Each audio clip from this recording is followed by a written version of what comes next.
Peasants have joined together to cultivate land that has been left idle for years. Inspired by the People's Power uprising that brought Cory Aquino to power, 600 peasant families took over vacant fields of a private estate on the island of Mindoro in May 1986. It is called a land occupation, and it is happening across the Philippines. It is endowed with enough fertile land to feed its population easily. Yet amidst this plenty, 8 out of 10 farm families cannot get enough food to eat.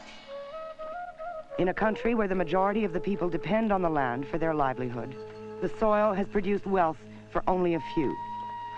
Over half the arable land, including the best land, is owned by just 5% of landowners, while some 8 million tillers are landless. All this has created a hunger for land, a hunger that has led to untold suffering, unrest, even armed insurrection up to the present day.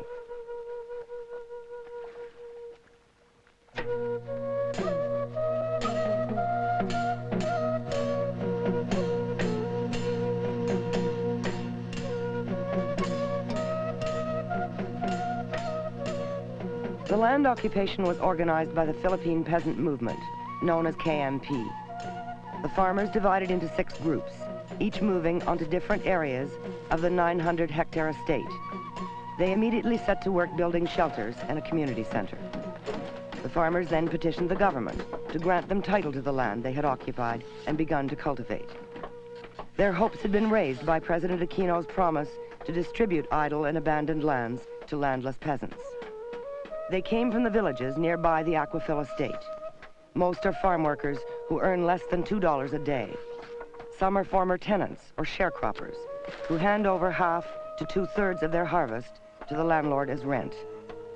For 15 years, these farmers saw hundreds of hectares of the Aquafil estate lying unused while they struggled to survive. Erning and Luz de Castro. Kami pong mga taga San Carlos, nagpasya ng ganong pagpetisyon posisyon sa kadahilan ng We are from San Carlos, near this place. mga lupang sakahin. We decided to occupy this land and petition for title because we have no land of our own. Wala po kaming sariling lupa. We are farm workers. Katotohanan po ay We work for others and have no farm ourselves. na walang sariling bukid. Dahil nga ho sa nakita namin itong aquapil, ako ho'y 15 taon pala ang noon. I am 31 years old now. Ever since I was 15, we have seen this Aquafil land lying idle. The management never did anything to make it productive. So we decided we would try to come in and work the land ourselves.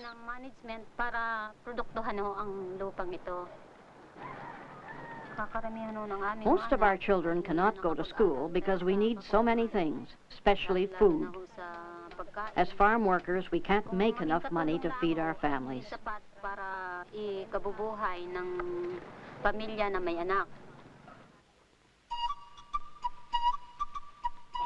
For these peasants, occupying the land was a daring act born of desperate poverty. In the past, peasants could migrate to less populated islands like Mindoro and find unsettled land. But by the time these families arrived, the land frontier had long since been exhausted. Now, this vacant land is a chance to build a better life. It is a dream they dare to believe in. After several months, they were able to harvest their first crop of rice on the occupied land. The crop was good, and the future looked bright. But when the peasants planted a second crop, the landowners retaliated. In April 1987, salt water from the nearby sea was pumped onto the fields, flooding much of the cultivated area. Over 100 hectares of rice seedlings shriveled and died. The farmers not only lost their crops, they also found themselves deep in debt. Families had borrowed money to pay for seeds and fertilizer. Now there was no hope of paying it back. Erning and Luz have a debt of 3,000 pesos, more than they can earn in 6 months as farmhands. The flooding signaled the beginning of a campaign of harassment. In other areas, crops dried up because irrigation ditches were blocked to prevent the flow of fresh water. The destruction was the work of the landowners' armed security guards, says farmer Bert Palayes. We couldn't get the planting done early enough because of the security guards. They would fire at us when we tried to come in to plant. At first, we could not plant because the water was too deep and they wouldn't let us drain it out. When the rain finally stopped, we were able to plant. But we needed to close the dikes so the fields would not dry up. This time, the guards opened the dikes to drain the water out of our fields. Armed security guards man checkpoints around the perimeter of the estate. The company that owns the land, Aquafil, produces prawns on a section of the estate. Aquafil is part of the Ortigas business empire, one of the most powerful clans in the Philippines. The security guards not only control the water supply, they use their weapons to intimidate the peasants, according to Dionisio Alegre. When I finish cutting here, I have to go and harvest on the other field over there. But one of the guards came by and told me we'd better all be out of here by tomorrow. I can't even finish this field by tomorrow. How am I going to come back in here tomorrow, let alone get onto the field on the other side? I am just going to beg them to let us in to harvest, but they won't let us. Ang bala ko sana mapakiusap sa kanila nga patapusin mo na kami kapaani. Kahit hindi na kami magpasok dito. Do you know how much money we put into this crop? And all of it was borrowed. We didn't have any money ourselves. We borrowed every cent of it. Dahil wala kaming panggastos, natural mangutang kami. The peasants poured everything they had into the land. They had built a community and they were determined to stay. The landowners were equally determined to drive the farmers out. It was a classic conflict between the landed and the landless in the Philippines, and it was resolved in the usual way. In September, security guards began destroying the peasants' huts. They raided one settlement after another. Within 2 months, all the homes had been destroyed. Some huts were upended, some were burnt to ashes, others were smashed with axes. Many families lost all their possessions. 300 dwellings were demolished. Farmer Ben Batuon tries to salvage what he can of his home. He describes what happened. Ang ginagawa nila sa paninira, mayroong tinututukan nila ang tao ng kanilang hawak na sandata. They pointed their guns at us. Ngayon, And of course, when we see guns, we get frightened. There was nothing we could do but watch them wreck everything we had. Some of us begged and pleaded with them, but they paid no attention to us. The worst of all was on Sunday. They started over on the other side. They wrecked everything, even our community center. Talagang wala silang pinapatawad at noon ngang Martes dito. They didn't spare anything. By Tuesday, they were just on a rampage. They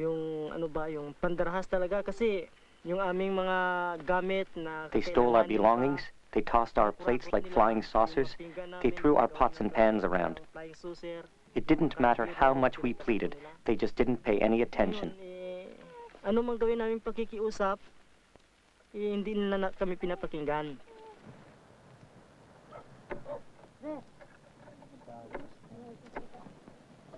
At one community after another, the story is the same. The only thing left standing at the home of the Bartolo family is the wooden bed. The security guards swept through this settlement yesterday. No house was spared. The peasants are in a state of shock. It's been so hard from the very beginning. For 7 months, our children put up with the rain, the damp, the heat, and the storms. But those big mouths don't care about all that. Everything that's happened to us, it's just been so sad.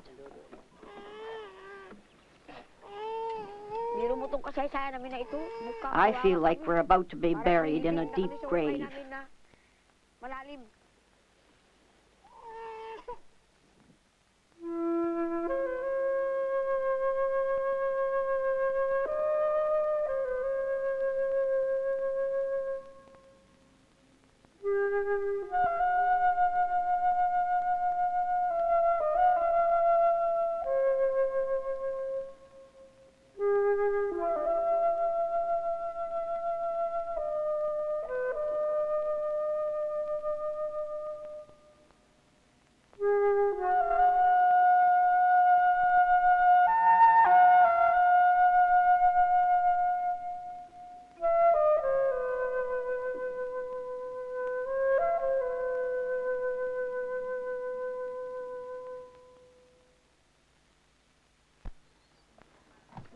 The violence further escalated when one farmer went searching for his water buffalo, or carabao. Lino Pasales ran into a security guard patrol. May nagsalubong sa akin, ito nga si Japson, saka si Karim. Yung mga security guard na yan. I ran into two security guards, Jackson and Karim, and they asked me where I was going. I said I was going to get my carabao. Sinabi niya, magpunta ka muna doon sa aming office. They said I would have to go to their office first and get permission. I said I didn't need to get permission just to get my carabao. It hadn't done anything. Then they started getting more and more nasty, and suddenly they started shooting. I was hit in the leg. 4 pieces of shrapnel went through my leg, and 3 remained embedded in my knee.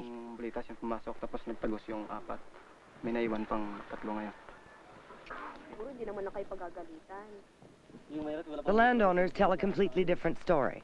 Management of the Aquafil estate denies that company security guards have in any way been involved in harassing the peasants. A fact-finding mission of human rights advocates and journalists from Manila was able to interview the Aquafil manager, engineer Modesto Manahan. The manager was asked if his security guards were responsible for the shooting of farmer Lino Pasales. I do not know, and there is no report by the security. We have to know it if it's really true. As far as you're concerned, there was no shooting by your guards against any farmers? No. Are the still standing on the Aquafil land? No, not now. Who tore them down? They did. Who are they? The farmers, the same ones who built them. The ones who destroyed their houses. Why would they do that, sir? I don't know. But they pulled them down. Do you know that the security guards of your company had anything to do with the destruction?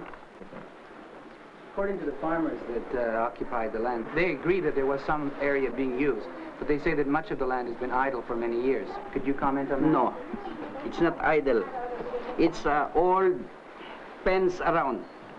We put barbed wire on every area we have, and when they enter, they remove all our barbed wires and pens. But that does not mean that the land is not idle. It can be fenced out, but it can still be not in production. No, we are putting bangus also on every. That's why I told you that we cannot develop all the 890 hectares at the same time. We are continuing developing. Crispolo Bartolo and other farmers tried to get assistance from the provincial governor.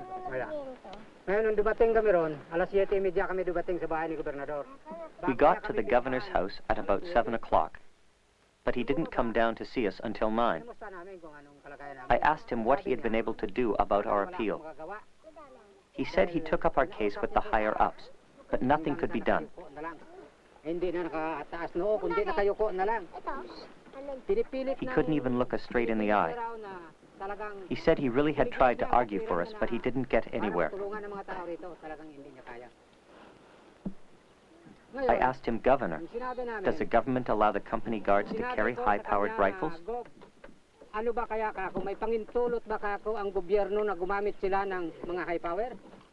And he said he couldn't prevent it. Since they have such a large estate to protect, they can legally carry high-powered rifles.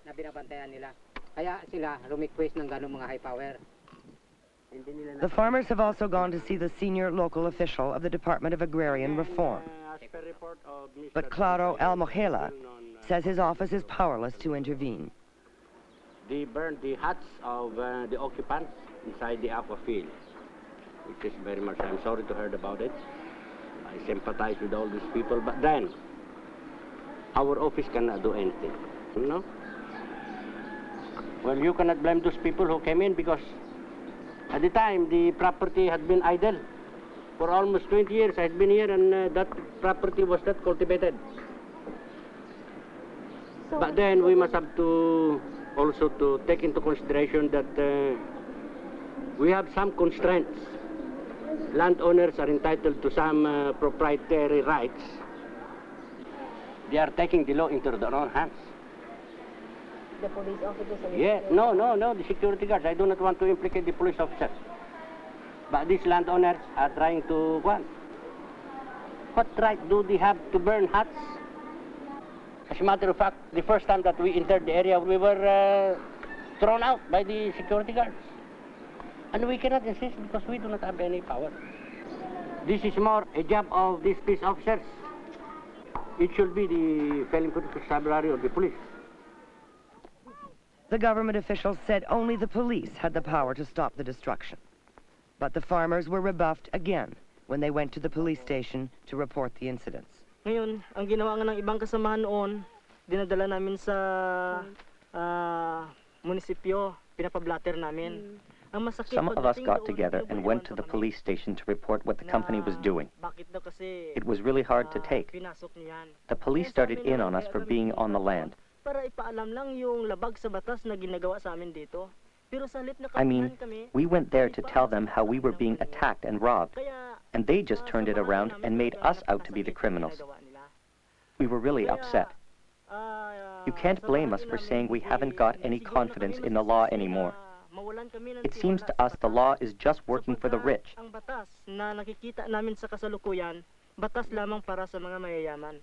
Look, we are poor people, and all we were trying to do is to live our lives peacefully and to provide something for our families. And they end up hounding us, not the others. As they say, a man pushed to the wall will grab a knife. If we have to grab a knife, then so be it. The local police are under the command of the Philippine Constabulary, located in the nearby town of San Jose. The deputy provincial commander is Lieutenant Colonel Tabora.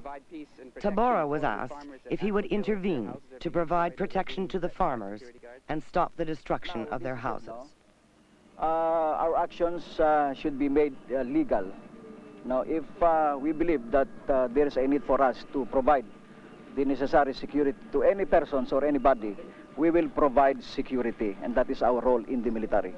Have you provided it, have you had any cause to help the farmers who had their houses destroyed in the area, or had been wounded, for example, in some incidents? I believe we have provided both parties the necessary protection. We will not side anybody for as long as what their deeds or what they're doing is legal. We will not interfere. We will not make any action. Our views there are their claims or their demands are illegal because, as we believe, this aquafield is owned by a private persons or a private corporations, and they're in entering that area. In entering that area, without the consent of the owners, we believe that such action is illegal. What about the farmers themselves? You mentioned something about them not being legitimately landless, or you think they're there for other reasons? As I have said a while ago, these farmers have their own lands. Aside from what they are claiming or what they are trying to occupy, and they even utilize that for business purposes. Simon Sagnip is the provincial leader of the Philippine Peasant Movement, KMP. He strongly denies Colonel Tabora's charge that the peasants at Aquafil are professional squatters who already own land. It's nonsense to say that they're professional squatters. Those farmers never owned any land in their lives. The only reason they occupied the land was because they were so poor and so hungry. And to think that land has been sitting there idle at least since 1975. A medical relief team has arrived from Manila.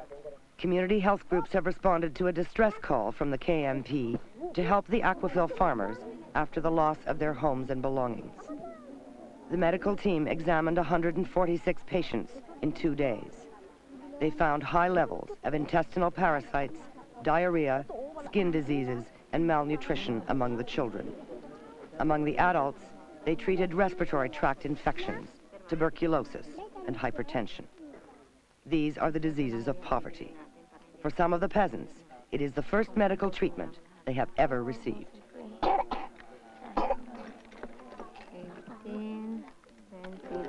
One final tragedy struck the peasants. One of the leaders of the land occupation, Roger Pasales, was killed. The circumstances of his death are a matter of dispute. But only months before his death, Roger had spoken of the dangers the farmers faced. Remember, we're facing death every day.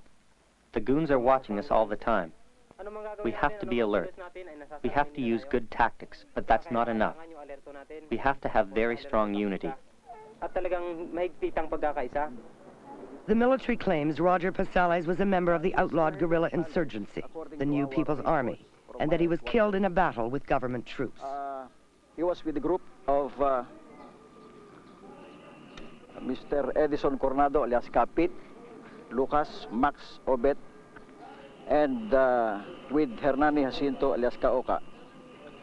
We were able to recover one U.S. carbine caliber M1 with short magazine loaded with 4 rounds of ammunition, and one homemade pistolized shotgun, and one in caliber 22 revolver at the encounter site.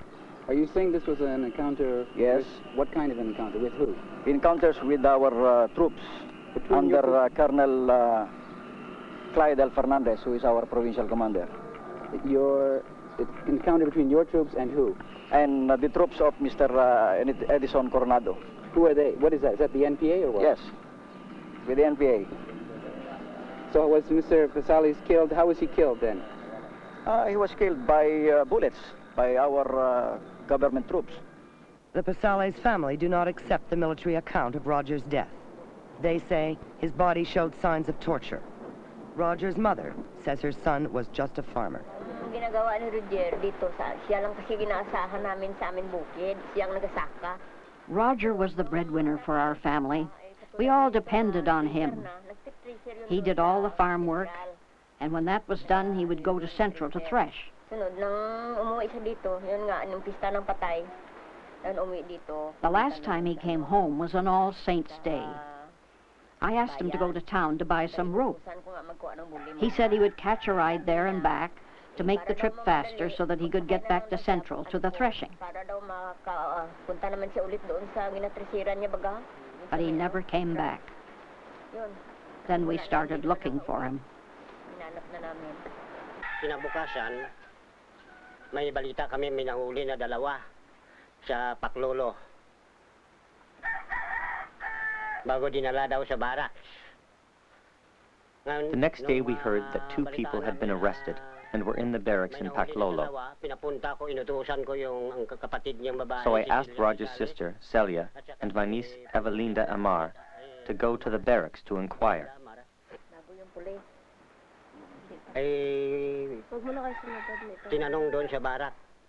But the officers said they didn't know anything about any arrests. Then on Sunday, the 8th, we found the bodies, Roger and his friend, in the town square. Dalawa, si Rilya Pisales, tsaka yung kanyang kaibigan doon sa plaza. At saka sinabi daw, NPA daw. They said they were in the NPA. Paano maging NPA ang anak ko? How could my son be in the NPA? He doesn't know anything about the NPA. This has been so hard for us. It would have been different if they had said he had done something wrong, and if they had arrested him and proved it and punished him. But it wasn't anything like that at all. We were especially grieved because the doctor didn't make any mention in the medical report of all the other marks on his body.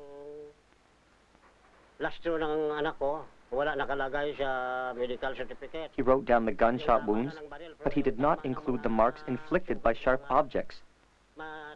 He didn't report that the fingernails had been pulled out and that a finger was cut off. I am asking help to get justice for the death of my boy.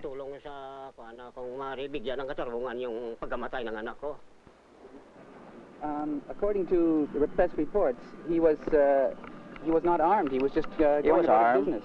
He was armed at the time. So there's no truth to the story that he was salvaged by some group? That is not true. According to our reports, we are very particular on that case.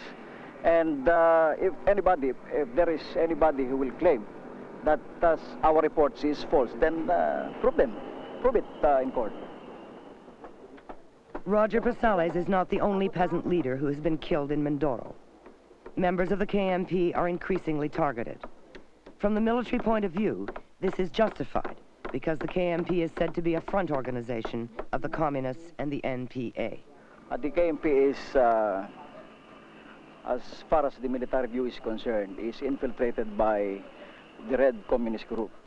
Although there are some members who are not really the communist leanings, but this group was infiltrated by red-leaning groups, like the NPAs or the communist terrorists.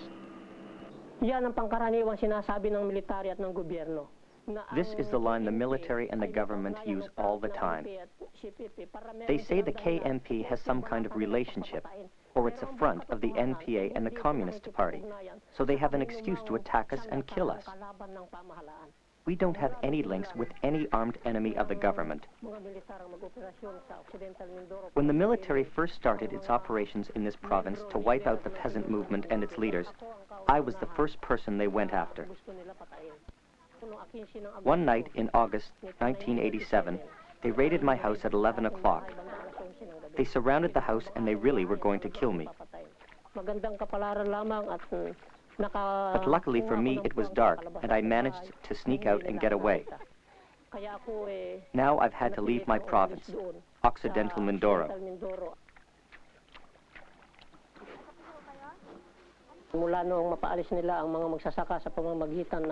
In the end, by using brute force, they pushed the peasants out of Aquafil.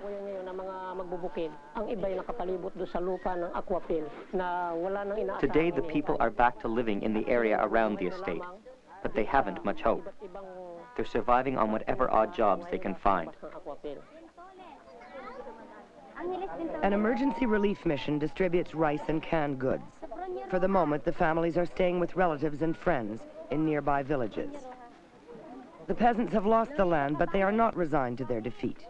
They are bitter, not only about their treatment by the landowners, that they might have expected, but they feel especially frustrated by the response of government and the military. For Bert Pelaez, the promises of President Aquino's people power government have been betrayed. Before the election, Cory said there would be land for the landless. Now the elections are over, and here we are.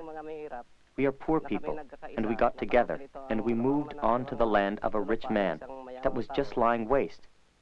But she hasn't paid any attention to us.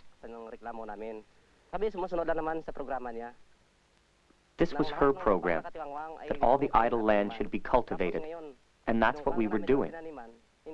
But she hasn't done anything for us. Isn't there any room for the poor in the presidential palace?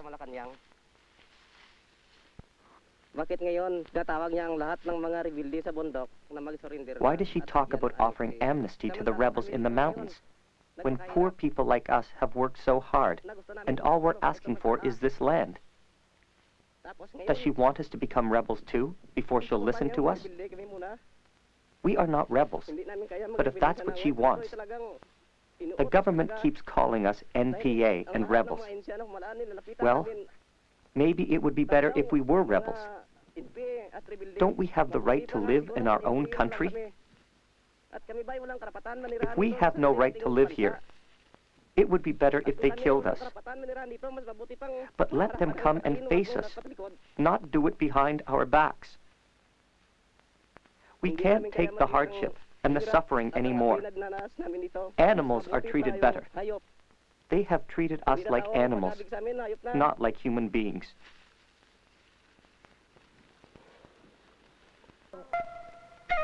The land hunger in the Philippines is not a new problem. It is a legacy of 400 years of colonial rule, first by Spain, then by the United States. Under Spain, large areas of land were granted to the various Catholic religious orders, which became the biggest landowners. These friar lands, as they were called, were the first haciendas, vast agricultural estates with hundreds, sometimes thousands, of tenants and farm workers. This began a pattern of land monopoly that still continues today. Historian Renato Constantino. The communities that the Spaniards encountered in the Philippines were conducting agricultural activities based on subsistence. There was no private ownership of land. Land was owned in common by the members of the barangay. Spanish colonialism introduced the concept of private property. There were the haciendas granted to religious corporations. They occupied vast agricultural lands which they managed. Many of the tenants felt exploited under the friar estates because aside from tilling the soil, they were asked to perform other services. You must remember that the friars were the real power during colonial times under the Spanish period. In the second half of the 19th century, the Philippines was linked to the world capitalist system. This period was characterized by the growth of the hacienda system. A group of Filipinos were able to amass lands in order to devote these lands to the production of export commodities like sugar, hemp, tobacco, and coconut. These lands were acquired by them either through fraudulent surveys, through certain grants. They lent money to the individual landowners who, upon failure to pay their debts, transferred the ownership of these lands to the creditors. The land use system persisted up to the days of the Revolution, and this was the kind of land system that the Americans encountered. Filipinos rose up in arms against Spanish rule in 1896. The United States entered the conflict and offered aid to the Filipino revolutionaries. 2 years later, the Spanish garrison in Manila surrendered to American troops. However, instead of recognizing the government established by Filipinos, the American force turned its guns on the revolutionaries and began a war of conquest that was to cost 600,000 lives. The new colonizers found it prudent to preserve the haciendas and the land monopoly of the elite. The Americans, as part of their colonial tactics, had to win the adherence and the loyalty of the big landlords. And therefore, this led to the preservation of the economic power of the landlords. Now, the Americans also knew that a great source of Filipino discontent, which led to the revolution, was the oppression and the economic exploitation of the friars. So that in 1903, Governor Taft negotiated with the Vatican to acquire the friar estates. And there were about 166,000 hectares of friar lands that were bought by the U.S. government for distribution to the Filipinos. But then the American government wanted to have its money back. And since the poor tillers could not afford the price at which the lands were being sold, these lands were bought by the landowners who could afford it. And this further boosted land monopoly during the early American period. Among those who accumulated large land holdings during this period was the family of President Corazon Aquino.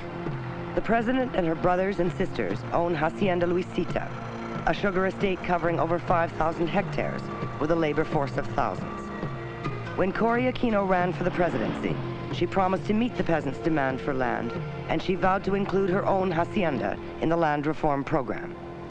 In the months following the February 1986 uprising that swept Aquino to power, little was heard from the new government about agrarian reform. In January 1987, the National Peasant Organization, the KMP, mobilized peasants from all over the country to come to Manila to draw attention to the land issue. The peasant movement wanted to pressure the government to accept a sweeping program of free distribution of land to the landless. KMP Chairman Jimmy Tadeo. We had high expectations because the president had promised to bring in real agrarian reform, and she said her own hacienda would be a model. She also said she would bring in a government of consultation, not a government of dictation. Surely that means consultation with the 70% of the Filipino people who are peasants. We called for action on a land reform program, and we waited for an answer outside the Department of Agrarian Reform. We camped there for 7 days, and there was no response whatsoever. So we decided to try for an audience with the president, to ask her to bring in legislation. But when we got there, the police and the military fired at us. 13 people died, and at least 300 were wounded. We never expected anything like this from a government that was brought in by people's power, one that was supposed to be a democracy. It took the shedding of peasants' blood before they would begin talking about agrarian reform. On January 22, 1987, peasants were stopped by a phalanx of police and marines at Mindoro, near the presidential palace. Suddenly, without any warning, the military opened fire.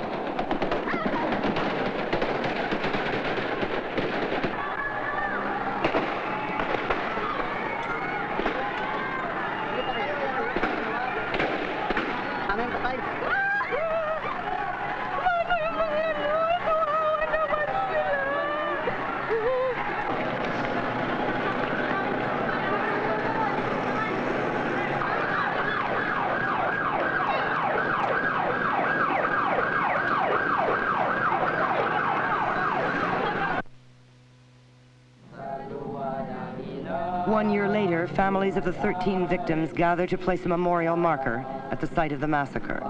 The government's response to the incident was to bring charges of inciting to rebellion against peasant leader Jimmy Tadeo. No charges were laid against the troops who fired, and the commanding general was promoted. The victims have almost been forgotten.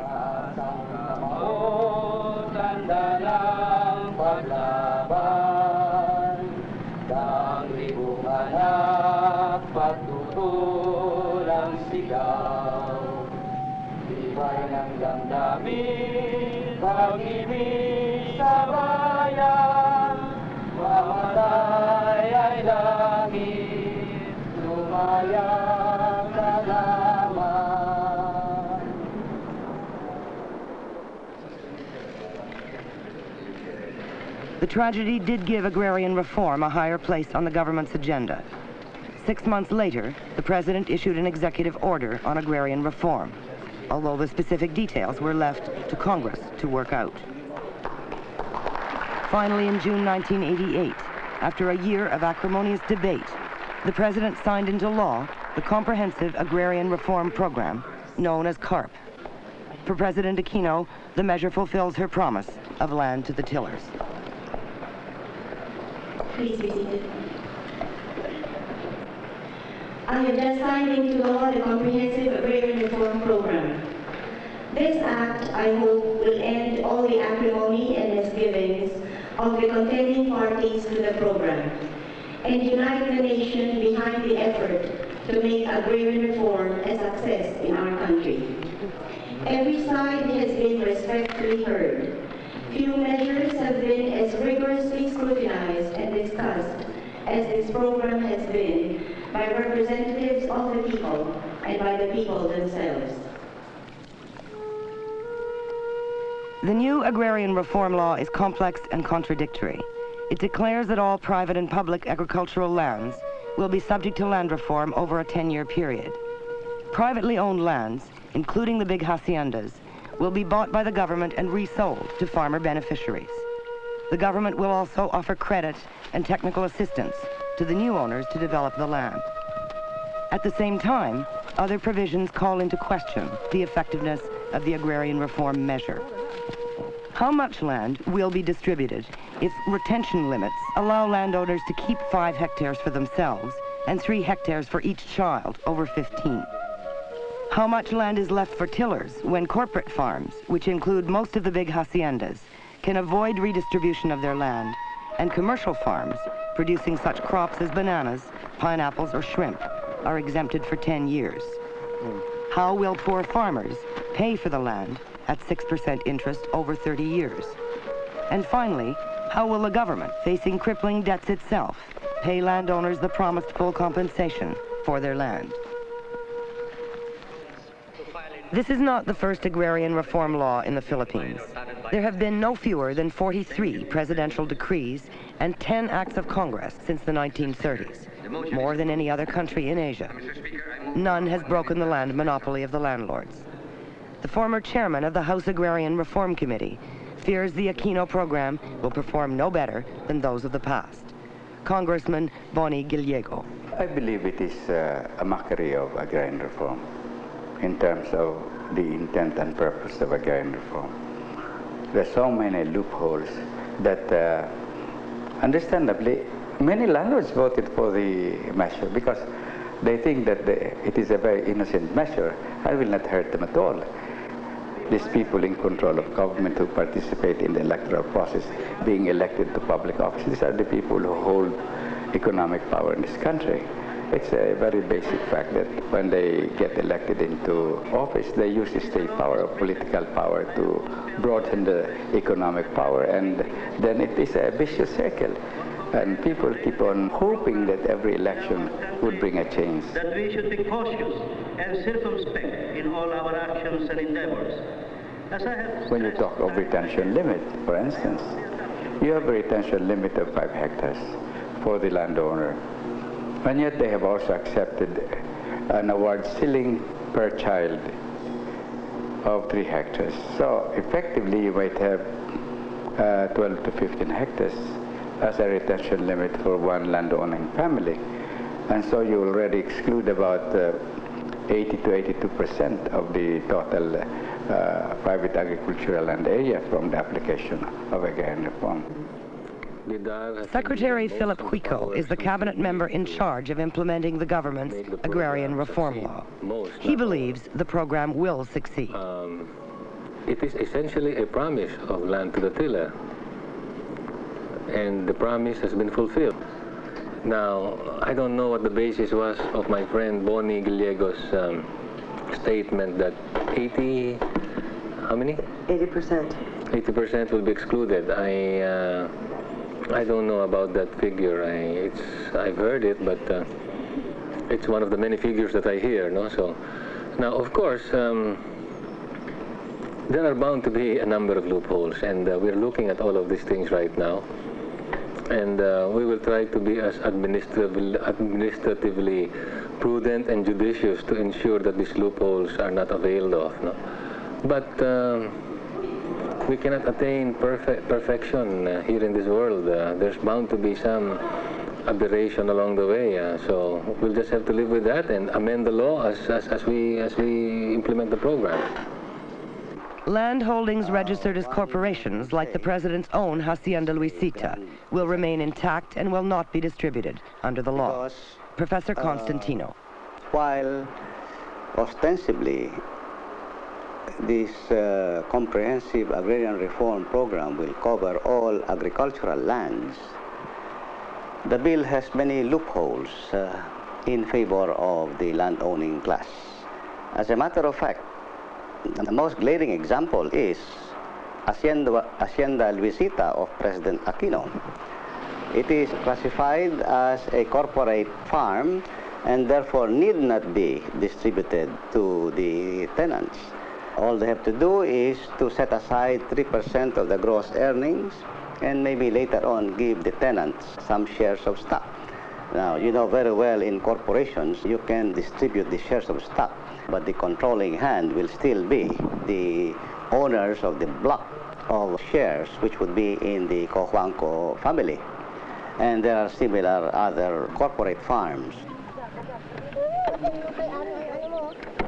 For the peasants of Mindoro who occupied the Aquafil estate, the agrarian law offers no hope. Peasants who occupy land without permission forfeit the right to acquire land under the program and face further penalties. In any case, since Aquafil produces prawns, the owners will argue it is a commercial farm and under the law has a 10-year exemption. The government claims its agrarian reform program will give land to the landless. But the failure of successive governments to seriously address the land problem over the years pushed frustrated peasants to revolt. Today, the persistent land hunger continues to fuel a major guerrilla insurgency that is developing its own version of agrarian reform. Now there are two versions of agrarian reform in place. There is the version being implemented by the New People's Army in areas that they control and occupy or exert the more preponderant influence. They have already their own version of agrarian reform.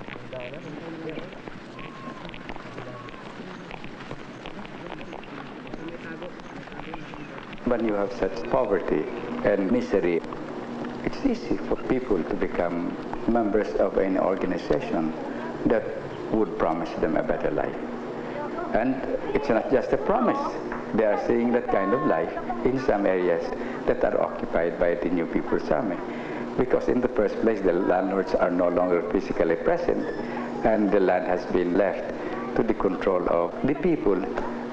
It's not any government agency, not social welfare, not the Department of Agriculture or Agrarian Reform, but people who are really in place.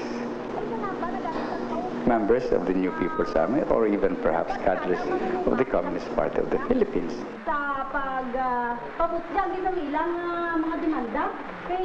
But they are not considered as communists, they are not considered as devils, they are considered as people who are there and helping them out in their basic needs.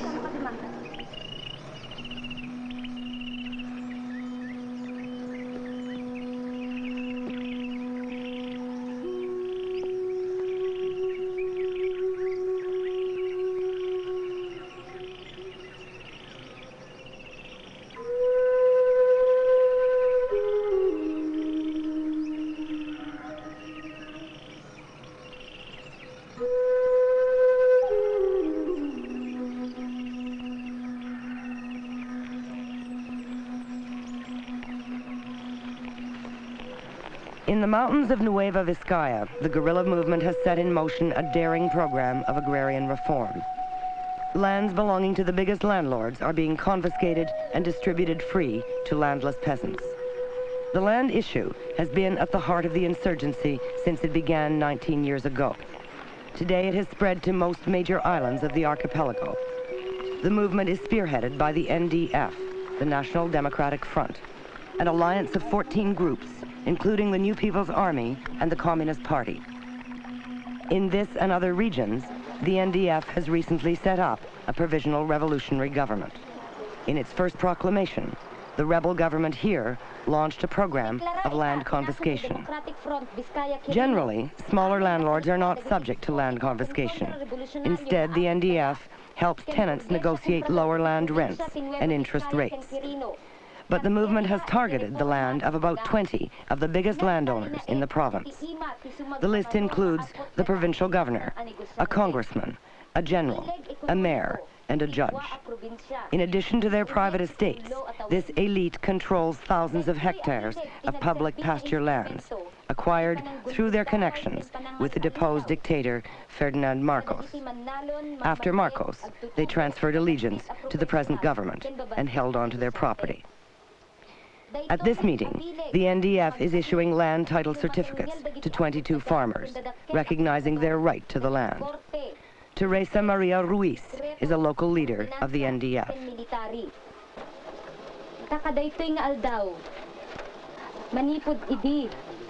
When we came to this area, we occupied it and began to work the land. But this is the first time that your ownership of it has been recognized. I know you all remember how we first set foot here in the 1970s.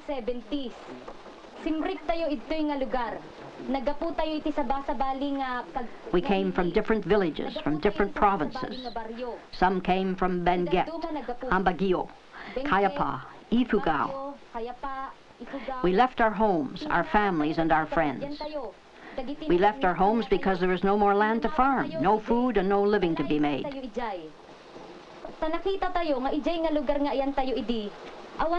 We chose to go in search of land in new places and to build our homes. When we came here, we found this land, pasture land that belonged to the big landlords. We needed land so desperately that we gathered our courage and decided to settle here and to begin farming. Each of us knew there was no doubt in any of our minds that if we did not find land, our families would starve to death. This is why we were able to find the courage to occupy land, even though we had no permission to do it. Walang papel yung mga magsasaka sa pagpapatakbo ng gobyerno ni Cory Aquino. There is no role for peasants in the government of Cory Aquino. There is no one who represents peasants. On the contrary, the people in power are the landlords and the big capitalists who control the economy. They use the government to control the laws in order to protect their own economic interests.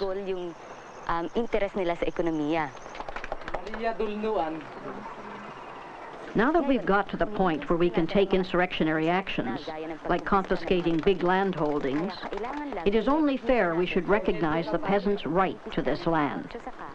This is the purpose of the land titles or certificates that we in the NDF in this area are issuing. The titles show that we recognize the peasants' rights to the land that they have been tilling for a long time, or that they have confiscated from big landlords and big businessmen. Some of the peasants were given title to recently confiscated lands. Others received certificates recognizing ownership of land they've occupied for years but did not own. Farmer Donato Gapit is one of the recipients. For me, it's a feeling of great relief. I mean, perhaps if the government had acknowledged all the hard work we put into this land and recognized our claims, then it might have been different. But when the NDF came here, it all became much easier. We didn't have to pay for all kinds of things. And the important thing is, we got ownership certificates right away. It didn't take them long at all. And we got titles recognizing our ownership of the land. I really appreciate that.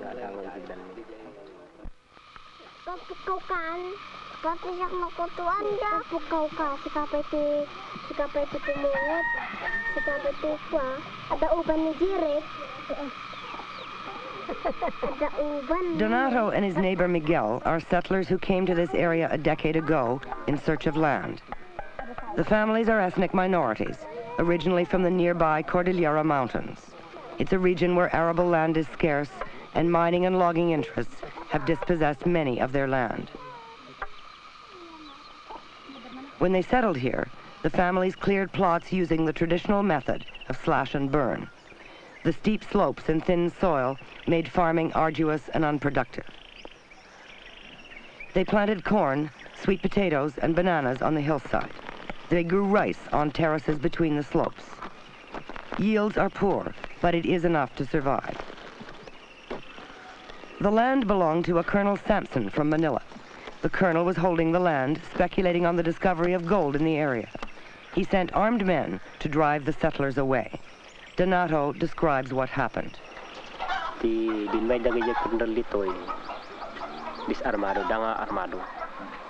When the colonel's men came here, some of them were armed. Since we're all civilians, of course, we were really frightened. They threatened us with their guns. They said they would pay for the fruit trees, but they wouldn't pay for any of the other improvements we'd made to the land. We couldn't find out why.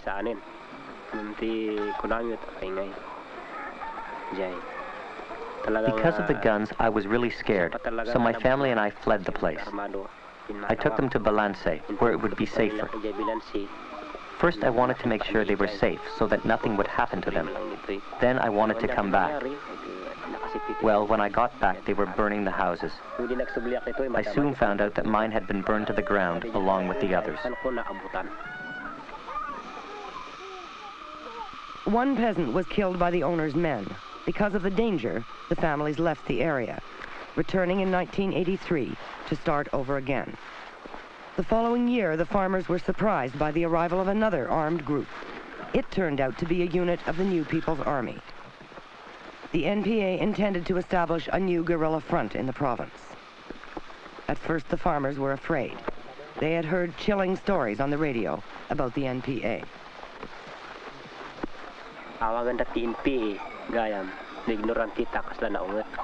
If you don't know anything about the NPA, you believe that they are bad. But we found out that NPA means soldiers of the people, and that they fight for poor people. Once we found out what they were trying to do, we figured they weren't bad after all. We found out all about them by being with them, and we get along fine together. Actually, if the present government would only treat us the way they do, we'd be a lot better off, poor people like us.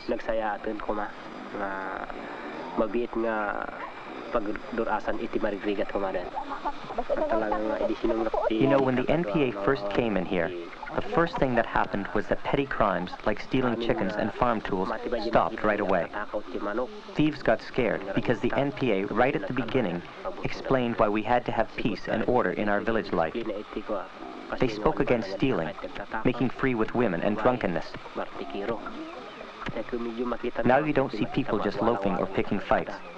You never see fights, and you don't hear about any. A lot of real changes have taken place in our village since the NPA came. The presence of the NPA brought other changes as well, according to Miguel.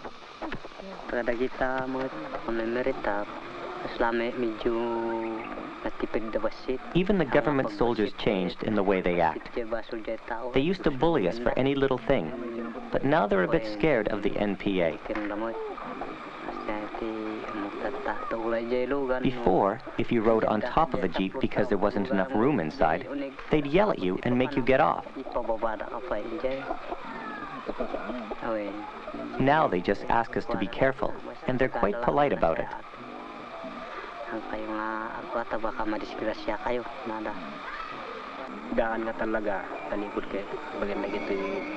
The veteran NPA fighters, and the ones we've known for a while, are disciplined, and they're respectful towards us.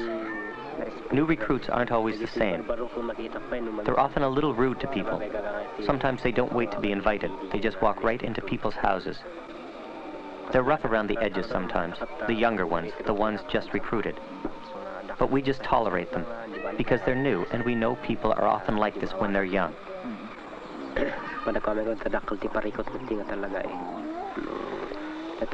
We know things are tough right now, but we know that if we didn't have the NPA, things would have been a lot tougher for us.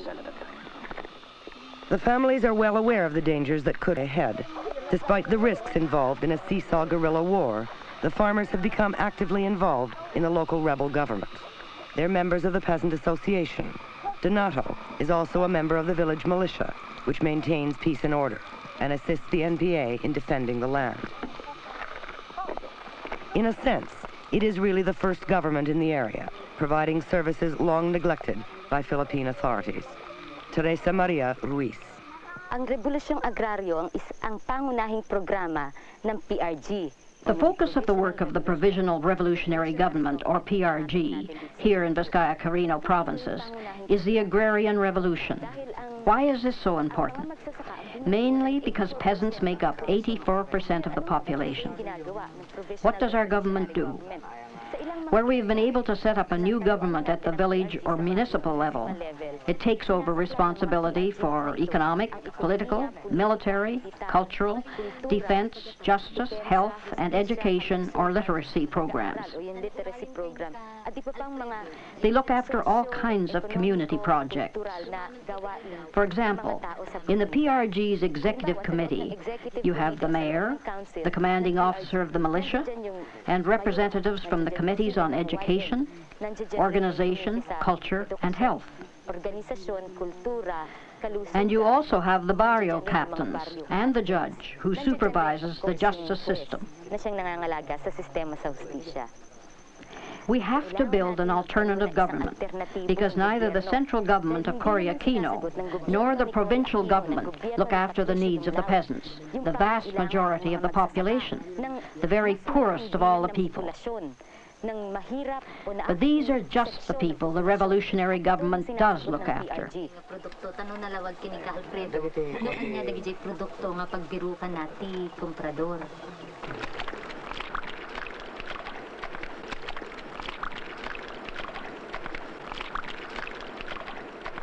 In In another guerrilla front, in Quezon, 600 kilometers to the south, peasants have started a small cooperative farm. The harvest of corn will be divided among the farmers to supplement other food supplies. The project is managed by the local chapter of the Revolutionary Peasant Association, known as PKM. The PKM is a member organization of the National Democratic Front. This region of southern Luzon is devoted mainly to coconut production. Farmers like Leandro Camino are tenants or sharecroppers. Leandro rents 6 hectares from a landlord who owns 100 hectares in the area. In the past, Leandro gave 2/3 of his harvest each season to the landlord as rent for the land. Out of his share, he had to pay for production expenses as well. He could hardly survive. In 1980, the guerrilla movement began organizing in the area. The peasants formed an association and decided to confront the landlords to the rent share. The poor peasants invited the landlords to a meeting. Leandro Camino was there. Ang ginawa ng samahan doon, sila kinumbida sila na kung maaari dumalaw sila dito sa baryo namin. Our Peasants Association asked the landlords to come and visit our village, and we explained to them what kind of life poor tenants lead. At first they got mad, and they wouldn't give in to anything we asked. All they could say was that they owned the land, so how could we demand changes in the rent share? The way they saw it, they should be calling the shots.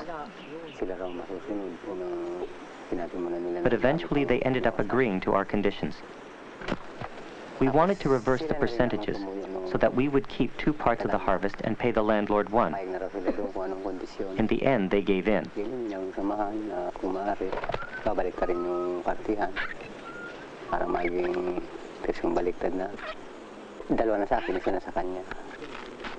Pumayag naman siya noon.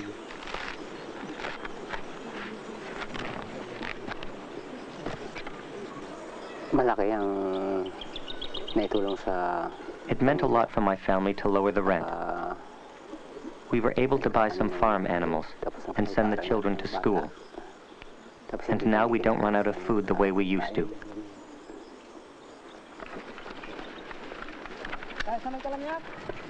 No doubt the presence of NPA guerrilla units in the area gave the Peasant Association added clout and encouraged the landlords to make concessions. But the NPA does not get directly involved in the process unless the landlords resort to violence. It is vital for the farmers themselves to stand up for their rights, says Gregorio Rosal, the NPA commander in Quezon. A peasant himself, Rosal joined the guerrillas 10 years ago. Kaugnay ng suliranin sa lupa, ang bagong hukbong bayan ay tumutulong sa pagpapatupad. If we look at the land question, the job of the New People's Army is to back up the work of the revolutionary peasant organizations and the National Democratic Front.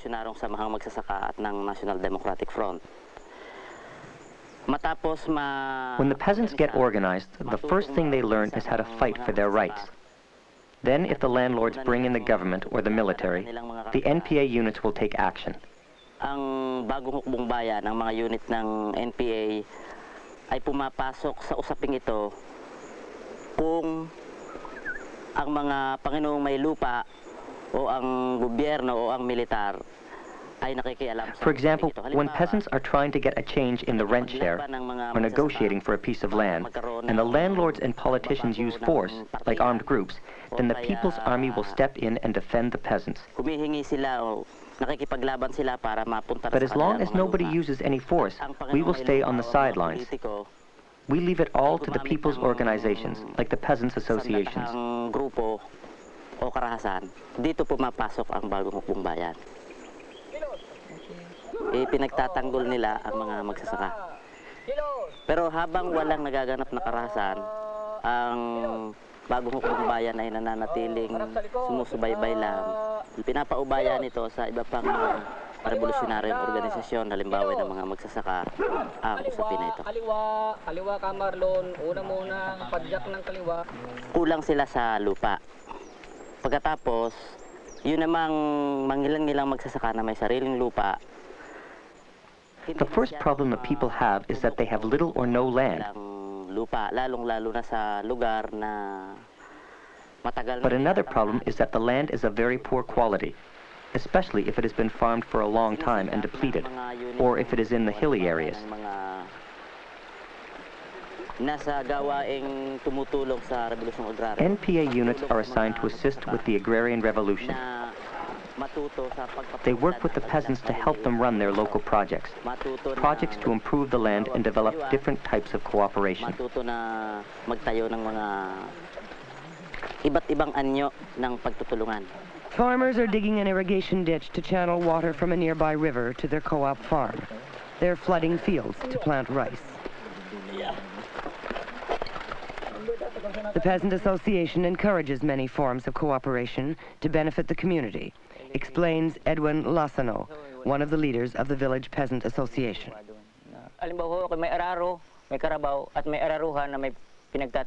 For example, I have a plow and a carabao, but another farmer may not. We cooperate so that he can work his fields just as I can.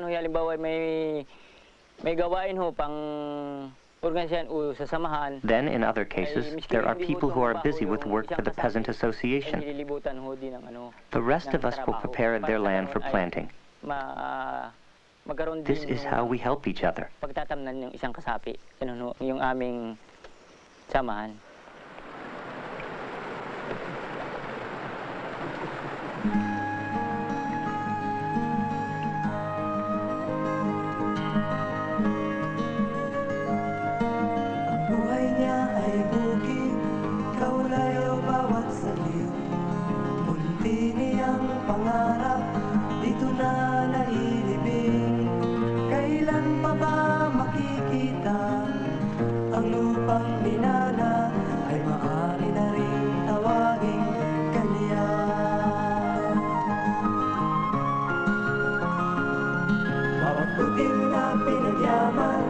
Ay bait ng kawalan, sa gitna ng kahirapan, may uring nakinabang. Kailan pa ba